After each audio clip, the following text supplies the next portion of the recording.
Guys, চলে এসেছি অনেক দিন পরে তোমাদের সাথে ভিডিও শেয়ার করতে। আজকে শেয়ার করব চিকেনেরই একটা গ্রিন চিকেন রেসিপি। এই রেসিপিটা তোমাদের ভালো লাগলে অবশ্যই লাইক কমেন্ট শেয়ার করতে ভুলো না। প্রথমে এখানে নিয়ে নিয়েছি 500 গ্রাম চিকেন। বেরেস্তার জন্য নিয়ে নিয়েছি পেঁয়াজ, এটা দিয়ে বেরেস্তা করা হবে। মাংসটা করার জন্য নিয়েছি পেঁয়াজ।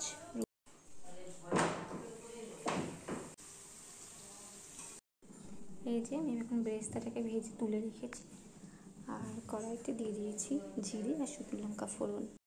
এবার এই মশলাটাকে ভালো করে কষিয়ে লবণ হলুদ দিয়ে কষিয়ে নেব। এবার এই মশলাটার ভিতরে চিকেনটাকে দিয়ে ভালো করে কষিয়ে নেব।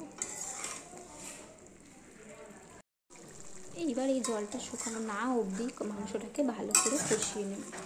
তোমরা তো কম বেশি সবাই চিকেন কষাতে জানো, তো জলটা শুকানো না অবধি চিকেনটাকে কষিয়ে যাব। দেখো আমার এখানে মাংসটা কষানো হয়ে গেছে।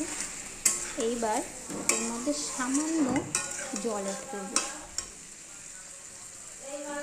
এই যে সামান্য পরিমাণ জলটা মেখে অ্যাড করব।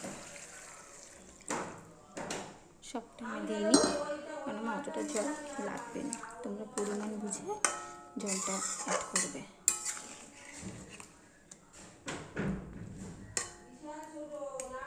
তোমরা পরিমাণ বুঝে জলটাকে অ্যাড করবে। আমি জলটা দিয়ে দিয়েছি এতটুকু মতন। এটাকে আমি এখন ফিরতে দেবো মাংসটাকে। আর যেই বেরেস্তাটা রেখেছিলাম সেই বেরেস্তাটা নামানোর আগে দিয়ে দেব। এবার এই ভেজে রাখা বেরেস্তাটা এর ভিতরে আমি ছড়িয়ে দেব।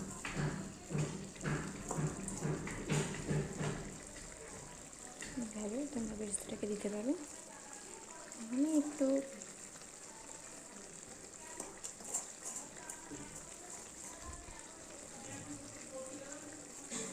বেরেস্তাকে দিয়ে ভালো করে মাংসটাকে একটু নাড়িয়ে দেবো।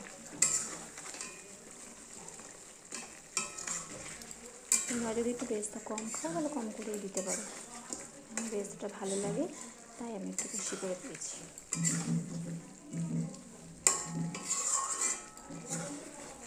তোমরা চাইলে একটু গরম মশলা অ্যাড করে দিতে পারো ভেতরে।